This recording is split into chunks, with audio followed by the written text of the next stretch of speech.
ইহুদিরা আল্লাহর চেয়ে বেশি ভয় করে মুসলিমদেরকে। আল্লাহু আকবার।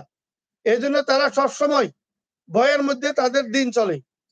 এই জন্য আমরা আফসোস করা বা আক্ষেপ করার কিছু নেই, মুসলমান হারানোর কিছু নেই। মুসলমানদের যারা ৬০ থেকে ৭০,০০০, ইহুদিরা ৬০ থেকে ৭০,০০০ মুসলিম নর নারী শিশু বাচ্চা বুদ্ধ সবাইকে হত্যা করছে এবং অসংখ্য শিশু পুরুষ নারী প্রত্যেকে পুঙ্গত্ব বরণ করতেছেন। তো আল্লাহ পাক এদেরকে তাদের নিয়ত অনুযায়ী সব দিয়ে দিবেন। আর ইহুদি কাফেররা এদেরকে মদদ দিচ্ছে খ্রিস্টানেরা।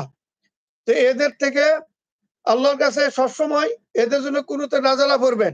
আর আগামীকালকে ইনশাল্লাহ মাসফর ডাক গাজা এটা সফল করার সে তৌফিক দান করুক আল্লাহ পাক, সে দোয়া করি।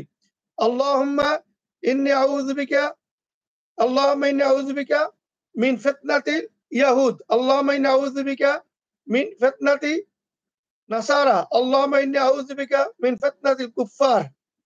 আল্লাহ আল্লাহুম্মা আনসুরনা ফানসুরনা আলাল কওমিল কাফিরিন, ফানসুরনা আলাল কওমিল ইয়াহুদ, ফানসুরনা আলাল কওমিল নাসারা, ফানসুরনা আলাল কওমিল মুনাফিকুন। আল্লাহ পাক আমাদেরকে নিরাপত্তা দান করুন। আল্লাহর কাছে আমরা দোয়া করব, মুসলমানদের জান আল্লাহর কাছেই বিক্রি হয়ে গেছে। মুসলমান জান্নাতের বিনিময়ে আল্লাহ থেকে জান্নাত কিনে নিছে তাদের জানের বিনিময়ে।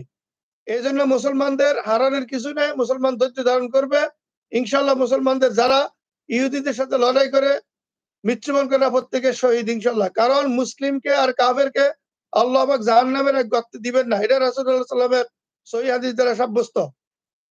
আর চেষ্টা করবেন ফিলিস্তিনির জন্য যেখানে সহযোগিতা করার প্রত্যেকে আর্থিকভাবে হোক, শারীরিকভাবে হোক, কথার মাধ্যমে হোক, সাংবাদিকতার মাধ্যমে হোক, প্রত্যেকটা জায়গা থেকে সাহায্য করার চেষ্টা করবেন ইনশাল্লাহ। সুবহানাকাল্লাহুম্মা বিহামদিকা আশহাদু আল্লা ইলাহা ইল্লা আনতা আস্তাগফিরুকা ওয়া আতুবু ইলাইক।